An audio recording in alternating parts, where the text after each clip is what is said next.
నాలుగోసారి ముఖ్యమంత్రిగా ప్రమాణ స్వీకారం చేసినటువంటి నారా చంద్రబాబు నాయుడు గారు మొదటి పరీక్షే నెగ్గారని, ప్రభుత్వాన్ని లాంచ్ చేయడమే అద్భుతంగా లాంచ్ చేశారు, ఇక భవిష్యత్తులో ఆయన పరిపాలన అద్భుతంగా ఉండబోతుంది అంటూ కొన్ని రకాల వార్తలు ఇప్పుడు సోషల్ మీడియాలో చక్కర్లు కొడుతున్న నేపథ్యంలో అసలు ఆయన మొదటి పరీక్ష ఏంటి, ఆ మొదటి పరీక్షని ఎలా నెగ్గారు అనే దాని మీద మనం విశ్లేషణ చేసుకునేటువంటి ప్రయత్నం చేద్దాం. ప్రస్తుతం మనతో పాటు ఉన్నారు ప్రముఖ రాజకీయ విశ్లేషకులు, ప్రముఖ సీనియర్ జర్నలిస్ట్ సిఎస్ రావు గారు. సార్తో మాట్లాడదాం. Sir, hi sir. హలో. నాలుగోసారి నారా చంద్రబాబు గారు ముఖ్యమంత్రిగా ప్రమాణ స్వీకారం చేసి ఆయన మొదటి పరీక్ష అద్భుతంగా నెగ్గారని, ఇప్పుడు ఆయన సుపరిపాలనను అందించబోతున్నారు, ఆయన అసలు ప్రభుత్వాన్ని లాంచ్ చేయడమే అద్భుతంగా లాంచ్ చేశారు అంటూ కొన్ని వార్తలు వస్తూ ఉన్నాయి. ఆయన మొదటి పరీక్ష ఏంటి, దాన్ని ఎలా నెగ్గారు అంటే ఏం చెప్తారు? ఒకటి ఏంటంటే, ఆయన ముఖ్యమంత్రిగా పదవి ప్రమాణ స్వీకారం చేసిన తర్వాతనే వెంటనే ఆయనకి ఒక అగ్ని పరీక్ష ఉంది అని చెప్పేసి ఆ పరీక్షను క్రియేట్ చేసింది ఎవరంటే వైఎస్ఆర్ కాంగ్రెస్ పార్టీ వాళ్ళు. ఏంటి సార్ అది? ఎన్నికల్లో చంద్రబాబు నాయుడు ఏం చెప్పారు, మీకు పెన్షన్స్ ఇస్తాను 4,000 రూపాయలు, పాత బకాయిలు ఏప్రిల్ నుంచి కూడా నేను కల్పిస్తాను, కాబట్టి మీరు పోయి క్యూలో నుంచొని మీ ప్రాణాలు తీసుకోవద్దు, వైఎస్ఆర్ కాంగ్రెస్ పార్టీ వాళ్ళు చంపేసి మిమ్మల్ని మీ సవాల్ మీద ఓట్లు తీసుకోవాలనే ప్రయత్నం చేస్తున్నారు, కాబట్టి తనని నమ్మండి అని చెప్పి చంద్రబాబు నాయుడు చాలా క్లియర్గా చెప్పారు. క్లియర్గా చెప్పి నేను అధికారంలో రాగానే జూలై 1న మొత్తం అరియర్స్తో సహా మొత్తం మీకు ఇచ్చేస్తానని చెప్పారు. సో ఇది అందరికీ మన ప్రచారంలో మనం అనేక సందర్భాలు విశ్లేషణ చేసుకున్నాం. రిజల్ట్ వచ్చిన తర్వాత చంద్రబాబు నాయుడు ముఖ్యమంత్రిగా ప్రమాణ స్వీకారం చేశారు. ఆ రోజు నుంచి వైఎస్ఆర్ కాంగ్రెస్ పార్టీ వాళ్ళు చేసినటువంటి ఛాలెంజ్ ఏంటి, వాళ్ళ సొంత మీడియా కానీ లేదంటే వాళ్ళ లీడర్లు కానీ వాళ్ళు చేసినటువంటి ఛాలెంజ్ ఏంటో తెలుసా? జూలై 1న అసలు చంద్రబాబు నాయుడు చెప్పినట్టు పెన్షన్స్ ఇవ్వడు, మీరు నిలదీయండి, ఇదే స్లోగన్ చేసుకుని దాదాపు 15 రోజుల నుంచి వాళ్ళ సొంత మీడియాలో చంద్రబాబు నాయుడిని ఇరకాటంలో పెట్టేలాగా వాళ్ళు ప్రచారం భారీగా హోరెత్తించారు. సో అది చూసిన తర్వాత నిజంగానే పెన్షన్స్ రావేమో, ఇవ్వలేరేమో అనేటువంటి సిచ్యువేషన్ కనిపించింది. ఎందుకని కనిపించిందంటే, జగన్మోహన్ రెడ్డి దిగిపోయిన నాటికి మొత్తం ఖాళీ కుండ, ఖజానా జీరోని కదా అసలు మైనస్లో పెట్టి వెళ్ళిపోయారు. డబ్బులేం లేవు కదా. అంతకుముందు ఉన్నటువంటి ఖజానాలో ఉన్నటువంటి డబ్బులేమో ఆయన జవహర్ రెడ్డి చీఫ్ సెక్రటరీగా ఉన్నారు, ఆయనేమో ఈయన ఫోన్ కాల్ తోటి కాంట్రాక్టర్లకు 100 మందికి పనులు చేయకపోయినా ఇచ్చారని చెప్పేసి వచ్చింది కదా న్యూస్, మనం చూసాం కదా. ఎన్నికల కమిషన్ ఎన్నికల కోడ్ ఉన్నప్పుడే దాదాపు 13,000 కోట్ల రూపాయలు డైవర్ట్ చేసేసి వీళ్ళు ఇచ్చేసుకున్నారు, మొత్తం ఖజానాన్ని ఖాళీ చేసి. అదే ఖజానా ఖాళీ అయింది కాబట్టి కొన్ని పోర్ట్లని తాకట్టు పెట్టేందుకు ప్రయత్నం చేశారని, సెక్రటేరియట్ తాకట్టు పెట్టేందుకు ప్రయత్నం చేశారని, ఇలా రకరకాలుగా కొన్ని మన వార్తలు కూడా చూసాం. పెట్టారు, సెక్రటేరియట్ తాకట్టు పెట్టారు కదా, పెడితే తప్పేంటి అని కూడా కొడాలి నాని అన్నాడు. అవును, రాజ్యాంగంలో రాసున్నారా సెక్రటేరియట్ ఎక్కడ తాకట్టు పెట్టకూడదని? అవన్నీ పెట్టేశారు, అయిపోయింది. అవన్నీ పెట్టిన తర్వాత అన్ని లాస్ట్ మిగిలింది ఏంటంటే సీసీ కెమెరాలను పెట్టారు. పోలీసులు వాడేటువంటి సీసీ కెమెరాలను కూడా పెట్టి ఆ సీసీ కెమెరాల ద్వారా వచ్చేటువంటి ఆదాయం ఏదైతే ఉంటుందో ఆదాయం చూపించి అప్పులు కూడా తీసుకొచ్చుకున్నారు. అయిపోయింది, అప్పులు ఎంతవరకు తీసుకురావాలనో అంతవరకు తీసుకొచ్చారు. దివాళా తీయించారు. ఒక మాట చెప్పాలంటే దివాళా రాష్ట్రం. ఖజానా చూస్తేనేమో మైనస్లో ఉంది. మొత్తం జగన్మోహన్ రెడ్డి టెన్యూర్లో 2014 నుంచి 2024 వరకు 1వ తారీఖు మేము జీతాలు తీసుకోలేకపోయాము అని చెప్పి ఉద్యోగులే చెప్పారు కదా. ఆ ఉద్యోగులపై గవర్నర్ కంప్లైంట్ చేశారు కదా. గవర్నర్ కంప్లైంట్ చేసినట్టు అతన్ని సూర్యనారాయణ అతను సస్పెండ్ చేశారు కదా. అంటే 1వ తారీఖు జీతాలు ఇవ్వండి అని చెప్పి అడిగినందుకు వాళ్ళని సస్పెండ్ చేశారు, వాళ్ళ మీద కేసులు పెట్టారు.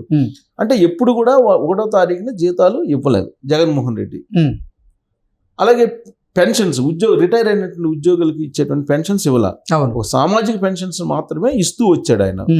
ఇలాంటి పరిస్థితుల్లో ఆయన లెక్క ఏంటి, ఆయన లెక్కేసి ఎలక్షన్ సందర్భంగా చెప్పాడు జగన్మోహన్ రెడ్డి, తాను 2,30,000 కోట్ల రూపాయలు ఇచ్చాను, ఇప్పుడు కొత్తగా చంద్రబాబు నాయుడు ఇచ్చేటువంటి దీనికి అదనంగా మళ్ళీ ఇంకొక 1,00,000 కోట్లు అవుతాయి, ఇవన్నీ కూడా మీ నెరవేర్చే కాదు, చంద్రబాబు నాయుడు మీరు నమ్మొద్దు, చంద్రబాబు నాయుడుకి విశ్వసనీయత లేదు, చంద్రబాబు నాయుడు మాట తప్పుతారు, ఆయన మోసగాడు, ఇవన్నీ చెప్పాడు జగన్మోహన్ రెడ్డి. తనకి విశ్వసనీయత ఉంది, తన మాట తప్పను, మడమ తిప్పును, ఇవన్నీ చెప్పుకుంటూ వచ్చాడు కదా జగన్మోహన్ రెడ్డి.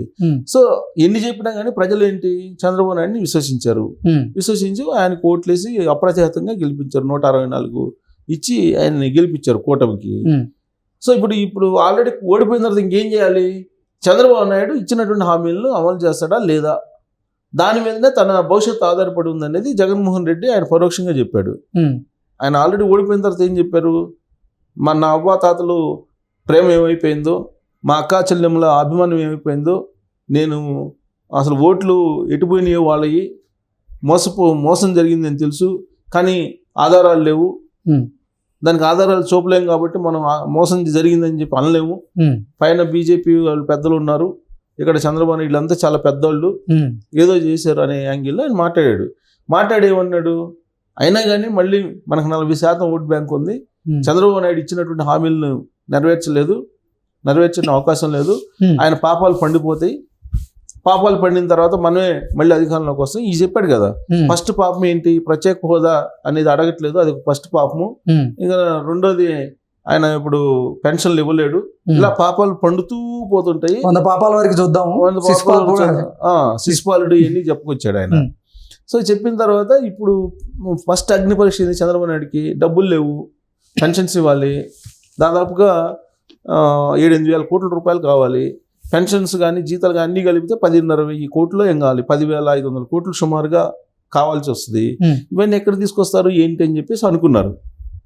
అయితే ఆయన చేసినటువంటి పని ఏంటంటే డే 1 నుంచి, ఆయన ప్రమాణ స్వీకారం చేసిన డే 1 నుంచి ఏ పనికి పోయినా ఎక్కడికి పోయినా 1వ తారీఖు మనం జీతాలు ఇవ్వాలి, పెన్షన్స్ ఇవ్వాలి, దానికి ఎలా చేయాలి ఏంటి అనేది రివ్యూ మీటింగ్లు పెట్టుకొని అక్కడ ఫైనాన్స్ సెక్రటరీని పెట్టుకొని ఆయనకి అంతకుముందున్న ఫైనాన్స్ సెక్రటరీ సత్యనారాయణని వెళ్ళిపోతుంటే లేదు వెళ్ళటానికి లేదు, నువ్వు ఉండాల్సిందని ఎన్ఓసి ఇవ్వాలి ఆయనకి. ఎన్ఓసి ఇవ్వకుండా మొత్తం లెక్కలు చెప్పు అని చెప్పి ఆయన్ని ఆపారు. అవి కొత్త సెక్రటరీని వేసుకొని మొత్తం లెక్కలు తీసి మొత్తం ఇప్పుడు ఇవన్నీ ఇవ్వడానికి ఎక్కడి నుంచి డబ్బులు వస్తాయి ఏంటి అనేది లెక్కలు తెచ్చి మొత్తం మీద డబ్బులు ఖజానాని నింపారు. ఖజానా నింపి 1వ తారీఖున 5 సంవత్సరాల తర్వాత 1వ తారీఖున జీతాలు ఇచ్చారు ఉద్యోగులకి. 1వ తారీఖున ఇళ్ళకి వెళ్ళి పెన్షన్లు ఇచ్చారా లేదు, అందరికి 7,000 రూపాయలు ఇచ్చారు కదా. ఆయనే స్వయంగా ఒక ఇంటికి వెళ్ళి మరి ఆయన పెన్షన్ ఇచ్చారు. అందరు మంత్రులు వెళ్ళారు, అందరు ఎమ్మెల్యేలు వెళ్ళారు. ఎమ్మెల్యేలు 11 మంది వైఎస్ఆర్ కాంగ్రెస్ పార్టీ గెలిచిన అక్కడ కూడా వేరే వాళ్ళు వెళ్ళారు. అందరూ అదొక పండగలాగా చేశారు. పెన్షన్స్ ఇంటికి తీసుకెళ్లి 7,000 చెప్పినట్టు చంద్రబాబు నాయుడు ఇచ్చారా లేదా. ఆయన యాక్చువల్గా నెలకు 4,000 ఇస్తాను, అరియర్స్ కూడా ఇస్తాను. అంటే ఏప్రిల్ నుంచి నేను 4,000 లెక్కేసుకోండి, ఏప్రిల్ మేది కలిపి మొత్తం నేను అరియర్స్ కలిపి 7,000 ఇస్తానని చెప్పారు. ఆ 1,000 రూపాయల డిఫరెన్స్ కూడా ఇస్తానని చెప్పారు. సో 7,000 రూపాయలు ఇచ్చారు ఆయన. ఇప్పుడు అగ్ని పరీక్షలు అది ఒక అగ్ని పరీక్షగా క్రియేట్ చేశారు వీళ్ళే, వైఎస్ఆర్ కాంగ్రెస్ పార్టీ వాళ్ళే. చంద్రబాబు నాయుడికి అగ్ని పరీక్ష ఫస్ట్ నెలలోనే ఆయన ఫీల్ అయిపోతాడు, దాని మీద మనం రోడ్ల మీదకి వచ్చేసి చంద్రబాబు నాయుడిని బదనాం చేయొచ్చు అని చెప్పి భావించారు. సో కాబట్టి ఫస్ట్ పరీక్ష అదే ఆయనకి. అది నెగ్గారు కదా, అది కంప్లీట్గా నెగ్గినట్టే కదా. పాలాభిషేకం చేస్తున్నారు కదా. అవును, ఎవరైతే పెన్షన్ తీసుకున్నారో వాళ్ళు పాలాభిషేకం చేస్తున్నారు. పవన్ కళ్యాణ్కి చంద్రబాబు నాయుడుకి ఇద్దరికి కలిపి పాలాభిషేకం చేస్తున్నటువంటి దృశ్యాలు అనేకం చూసాం కదా. సో ఇంకా వైఎస్ఆర్ కాంగ్రెస్ పార్టీ వాళ్ళు ఏదైతే అనుకున్నారో ఆ పరీక్ష, వాళ్ళు పెట్టినటువంటి పరీక్ష, వాళ్ళు క్రియేట్ చేసిన పరీక్ష, ఒక రకంగా చెప్పాలంటే పెట్టిన పరీక్ష కాదు, క్రియేట్ చేసినటువంటి పరీక్షలో 100 మార్కులు పడ్డాయి. 100 మార్కులు పట్టడంతో పాటు లాంచింగ్ కూడా, ప్రభుత్వాన్ని లాంచ్ చేయడం కూడా ఫీల్ గుడ్ ఫ్యాక్ట్ తోటి లాంచ్ చేశాడు ఆయన. అంటే పాలాభిషేకం చేసే పరిస్థితికి తీసుకొచ్చుకున్నాడంటే ఒక 3 వారాల్లోనే ఆయన అద్భుతమైన పాలన అందించబోతున్నారు భవిష్యత్తులో అనే దానికి సంకేతాలే కదా. అవును.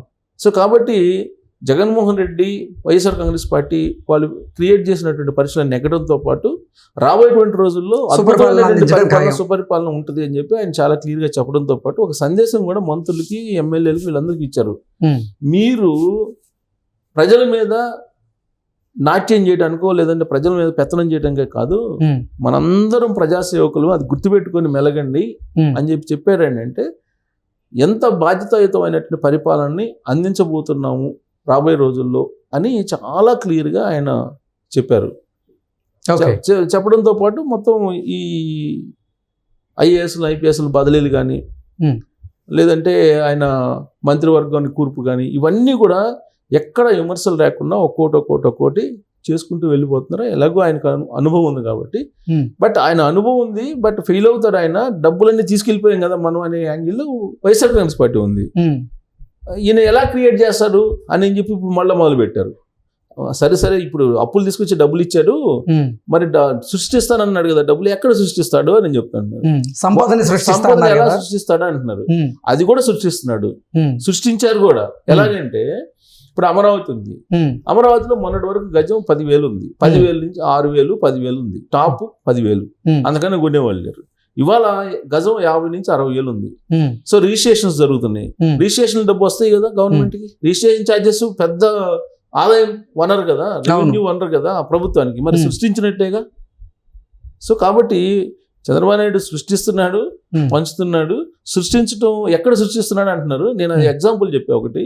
స్టార్టింగ్ ఆదాయ మార్గాలలో మద్యపానం కూడా ఒకటి ఉండేది, ఆ మద్యానికి సంబంధించిన ఆదాయం అంతా ఇటు మళ్ళీ ఏదో తెలియదు, కానీ ఇప్పుడు స్పష్టమైనటువంటి మొత్తం దానికి మొత్తం ఒక ఫ్రేమ్ పెట్టి, ఆ ఫ్రేమ్ లో అసలు ఎంత ఆదాయం వస్తుంది ఏంటి అనేది ఇంతవరకు పక్కకి ఏం పోయింది అనేది వాసుదేవ్ రెడ్డిని అరెస్ట్ చేశారు ఏపీసీఐడి వాళ్ళు.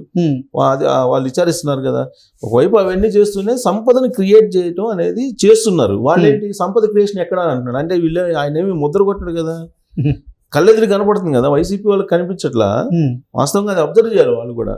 అంటే మనం విమర్శించేటప్పుడు ఏం జరుగుతుంది అనే దానికి కన్స్ట్రక్టివ్గా ఉండాలి. అలా కాకుండా వైసీపీ వాళ్ళు మొన్నటి దాకా 1వ తారీఖు నచ్చిస్తాడు, ఇవ్వలేడు అని చెప్పి మాట్లాడా, అయిపోయింది. అసలు సంపద సృష్టిస్తాడు కదా, ఎక్కడ సృష్టిస్తున్నాడు అన్నాడు. ఆల్రెడీ కొన్ని కోట్ల రూపాయల టర్న్ ఓవర్ అక్కడ జరుగుతుంది అమరావతిలో. దాని ఫలితంగా నీకు రిజిస్ట్రేషన్ ఛార్జెస్ వస్తున్నాయి కదా, కొన్ని 100 కోట్ల రూపాయలు ఎవ్రీడే వస్తున్నాయి. సో కాబట్టి ఆయన ప్రభుత్వం లాంచింగ్ చేయటమే విజయవంతంగా చేశారు. ఆయన ఒక రకంగా అగ్నిపక్షిని దాటేశారు, విజయవంతంగా దాటేశారని చెప్పుకోవచ్చు. Okay sir, thank you so much. Thank you.